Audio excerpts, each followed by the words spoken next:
My name is Cerise Lim Jacobs, and I am the creator and librettist of Madam Whitesnake. It all started when my husband Charles, I wanted to give Charles a birthday present which was unique to a man who really had everything in the world. And the question was, what could it be? And I woke up one day and Madam Whitesnake just flooded over me. I was raised with this story, and I just couldn't let it go. The next thing you knew, it became a draft libretto, and after more criticism and critiquing by Charles, it became a better draft libretto. And Charles finally looked at it and said, you know, Cerise, you may have something here. He said, let's just see, you know, what composers are out there who might be interested. So we called around, and through friends and friends of friends, we compiled a list of 10 living composers. So Zhou Long and Chen Yi came to our apartment, and he had in his hand a very beaten up libretto, because you know it was all rolled up and balled up, and he had some handwritten notes on a piece of paper. Maybe it was even the back of the libretto. And he sat down, and immediately he said to me, I can hear the music. Zhou Long said that the libretto spoke to him. It actually sang to him, and he could feel its musicality. And that's why he said, I can hear the music. Opera Boston has a reputation of doing more adventuresome, new, contemporary kind of work. So I called, and just out of the cold call, and somebody answered the phone at the other end, and I asked to speak to Carol Chano, who was the general director. And they said, what is this about? And I just said, I've written the libretto for an opera, and I'd like to know if Carol would be interested in producing it. Then the next question was, there was also the issue of the director, and then the issue of the casting. You know, who was going to sing the White Snake, and who was going to sing the Green Snake, and so on. We actually considered many directors. Some of them suggested by Carol, some of them suggested by Charles and myself, because we see a lot of plays and a lot of opera productions. And I think we finally settled on Robert Woodruff. We had seen a lot of his plays because he was the former director of the ART here in Boston. We've seen a lot of his work, and he invited Charles and me to meet with him in Cambridge. His vision of the production was that it could not be Chinese, because the Chinese can do it so much better. So why would we produce an American opera which is faux Chinese? Was his reason, and that made a lot of sense.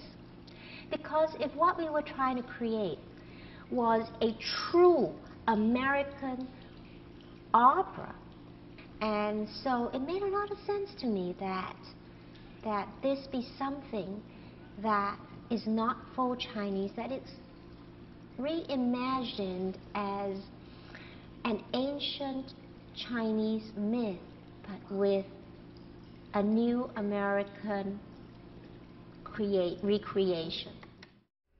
A child will be born in the light.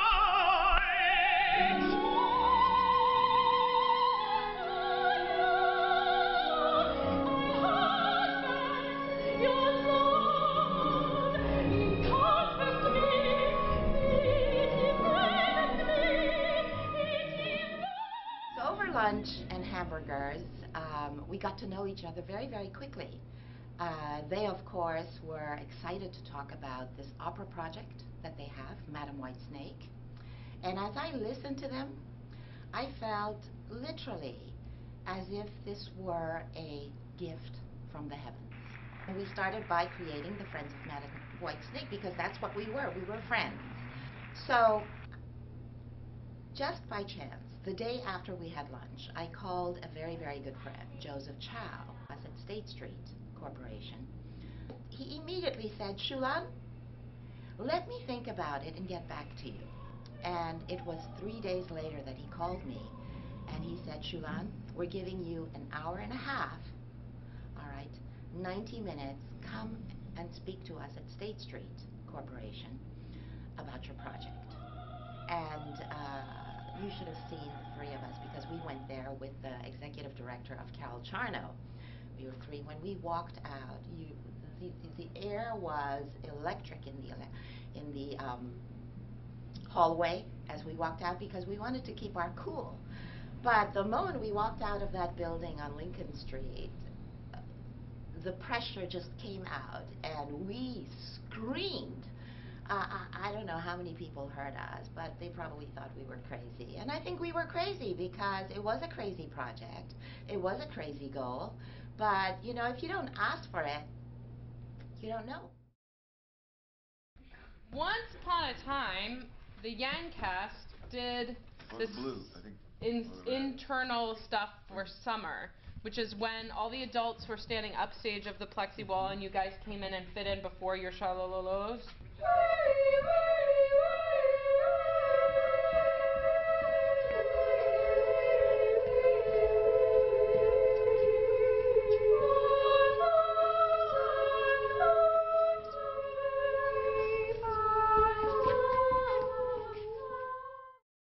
You know, keep your head up. Make sure those people up there get it. You don't want to just, you get it and you don't get it. You don't want to give them top of your head. Get it to those people, give them a gift. The people in the balcony, give them a gift of the line.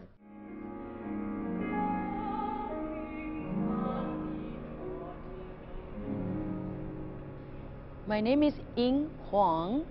I'm singing Madame Whitesnake. I met the librettist and Opera Boston leader and composer Zhou Long. I did a brief audition for them, and after that, immediately they engaged me for singing and creating and portraying this legendary figure, Madame Whitesnake. Until now, it has been 2 years ago.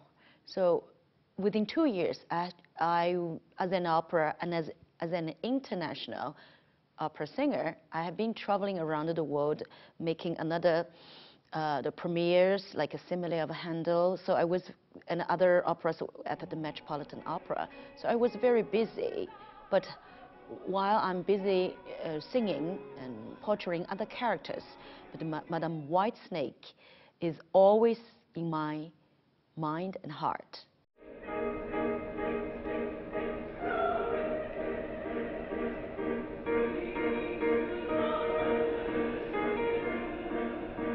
My name is Michael Maniaci, and I'm singing the role of Little Green, otherwise known as Zhao Qing in the opera Madame Whitesnake.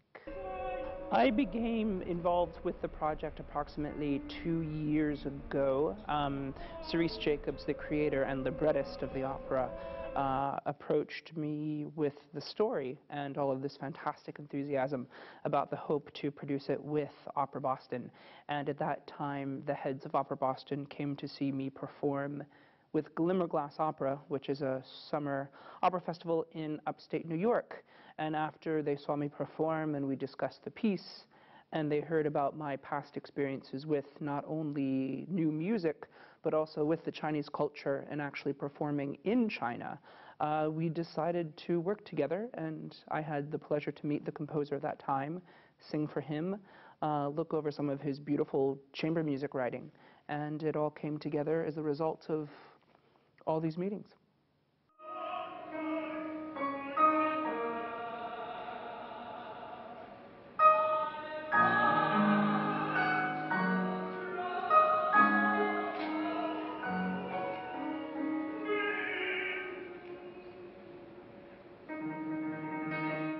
My name is Peter Tansitz. I play the role of Shu Shen, who is the lover of Madame Whitesnake, the archetypal figure of the lover in this Chinese myth. I'm a scholar and an herbalist, a healer, which is an occupation that I took up despite being offered a very high government position, so it reflects something about my character. I've been involved in this project since last June, I believe, was when I entered. I was the last person in this group to get involved. I came up to Boston while they were workshopping and laying some recording tracks for the piece, and auditioned for the role and met the rest of the cast and have been involved since then. So I've lived with the piece for maybe about 9 months.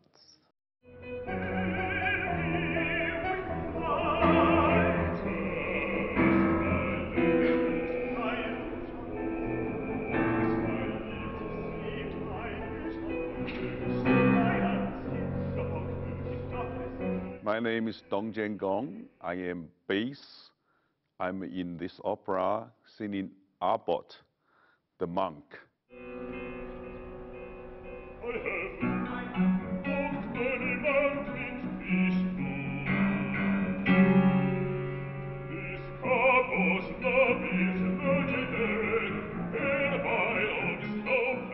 And so I have been to singing opera for almost 20 years professionally, and because I come from China, and also I'm doing quite a number of other Chinese composers' new operas.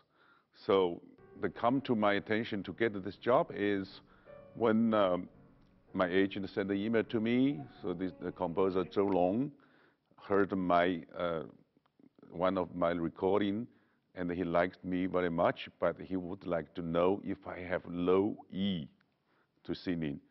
So he wanted me to call him to confirm singing to him on the phone, to sing in the low E, to confirm I have that note. So that's simply, I pick up the phone and I called him and I sing in low E, and he was quite satisfied. That's how I get in the picture.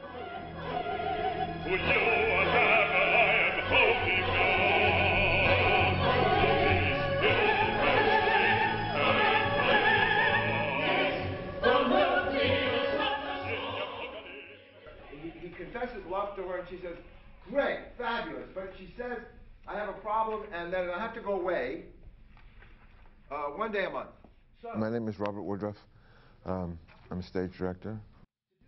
Cerise Jacobs, brought the project to Cal Charno at Opera Boston, and